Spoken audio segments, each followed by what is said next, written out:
Manhã Cidade Política. Apoio Sismuc Regional e blog do Mário Flávio. Política de A a Z. Mário Flávio.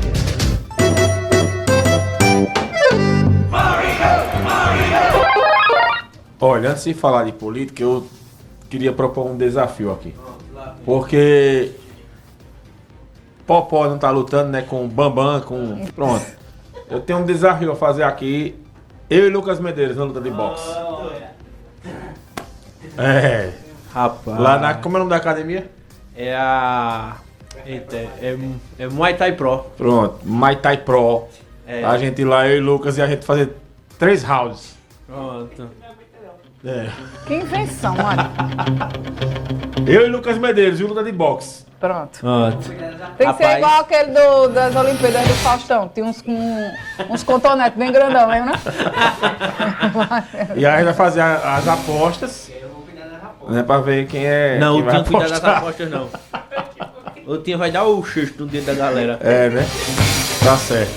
Olha, a gente tem aqui, Renata, hoje na política, assuntos sérios para tratar, porque o fim de semana foi pegado.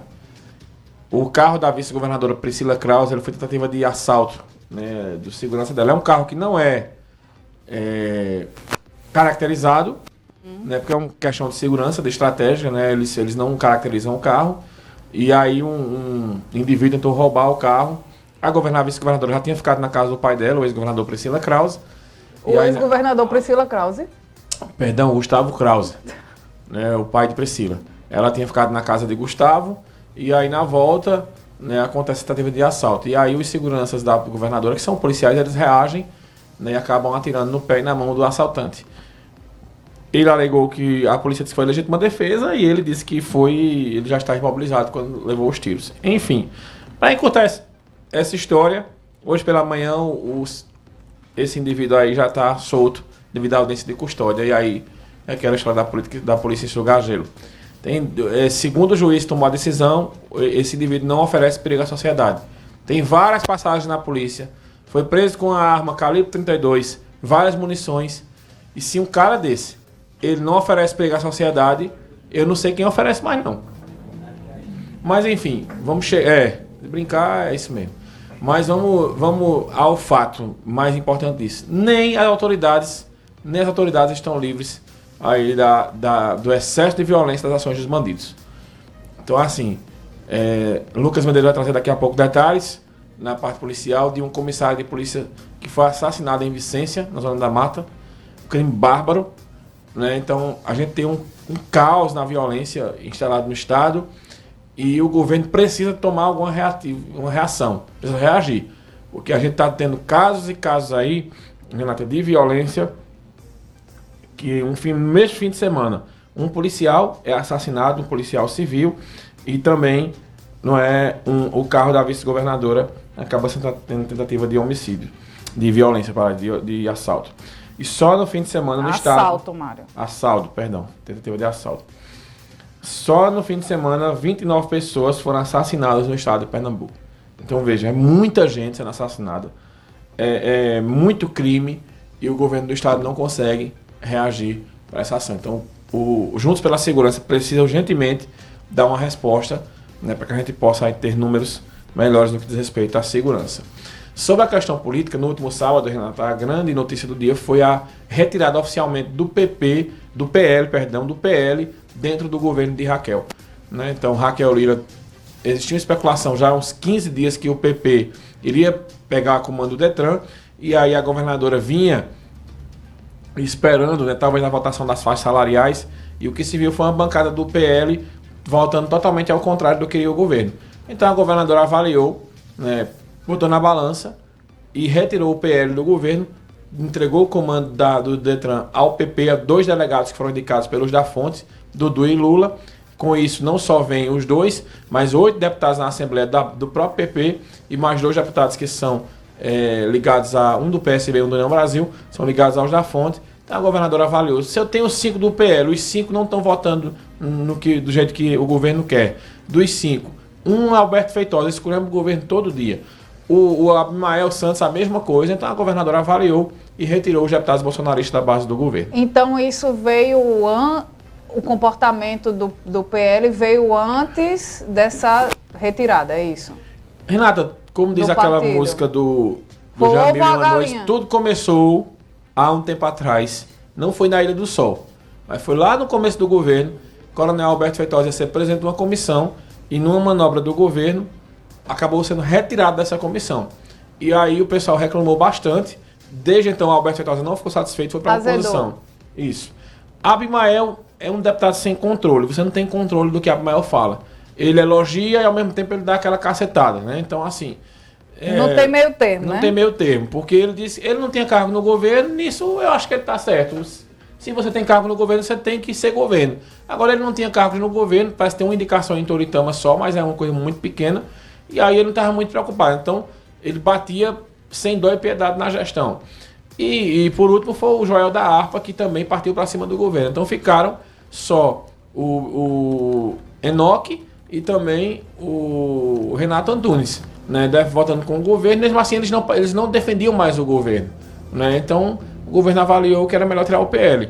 Então foi aquela história, Renata. O governo tinha entregado o Detran, que é segundo, se não me engano, é o terceiro maior orçamento do Estado, às mãos do PL, e em troca levando crítica o tempo todo do PL. A governadora, politicamente, acho que ela acertou. Tá? Acho que política é reciprocidade. Então, se a governadora entregava uma coisa e recebia outra, não fazia mais sentido ela estar no governo com esse pessoal. E, ao mesmo tempo, ela se aproxima muito do PT e conseguiu, nesse projeto das faixas, os 3 votos dos deputados do PT. Então, ela avaliou que escantear o bolsonarismo talvez tenha sido, nesse momento, a melhor decisão.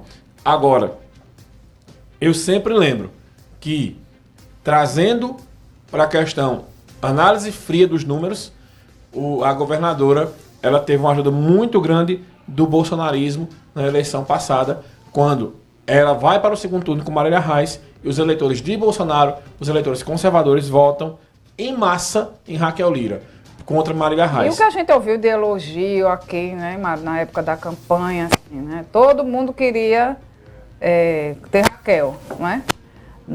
Ao lado. E terminou ficando dessa forma, né? Isso. Raquel tomou uma posição muito estratégica e correta naquele momento para ganhar a eleição. Ela não declara nem voto nem em Lula nem em Bolsonaro.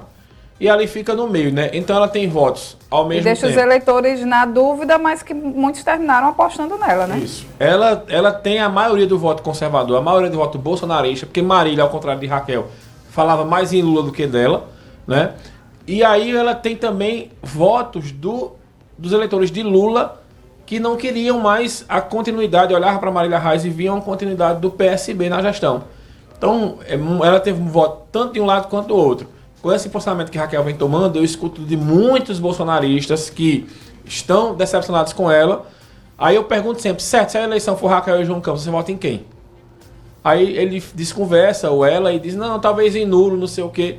Mas Raquel aposta nisso, que ela empurrando o bolsonarismo para a oposição, numa eventual disputa entre ela e João Campos, o bolsonarismo volta nela. Eu acho que essa conta é muito arriscada. Mesmo com essa relação. Mesmo com essa relação. Acho que essa conta é muito arriscada, né? Mas o governo, como eu disse, ele avaliou o momento atual, o governo precisa melhorar de avaliação, e eles não estavam contando com os votos do PL, então empurraram o PL para a oposição. E nessa conta ele estava vindo por tabela o Coronel Meira, que apesar de não criticar a governadora publicamente, o deputado federal, mas nos atos com os policiais reclamando do governo, ele sempre estava lá. Então ela acabou de uma tacada só, ela demitiu 11 ligados ao Coronel Meira e o restante aí dos demais. Agora lembrando que os bolsonaristas, né, o pessoal da direita, nas redes sociais, do pescoço para baixo é canela. Então Raquel vai ter, além dos haters de esquerda, que criticam tudo que ela faz, ela vai ter agora a pancada vindo do lado dos bolsonaristas. Então, Raquel, prepara o lombo, porque as pancadas serão grandes. Muito bem. Mais alguma informação, Mário Flávio?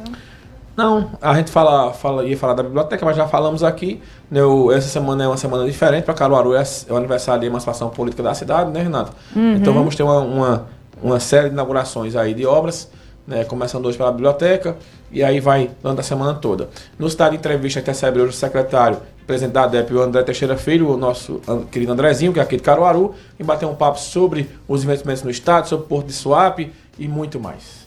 Muito bem. E amanhã é o Rodrigo Pinheiro. Eita.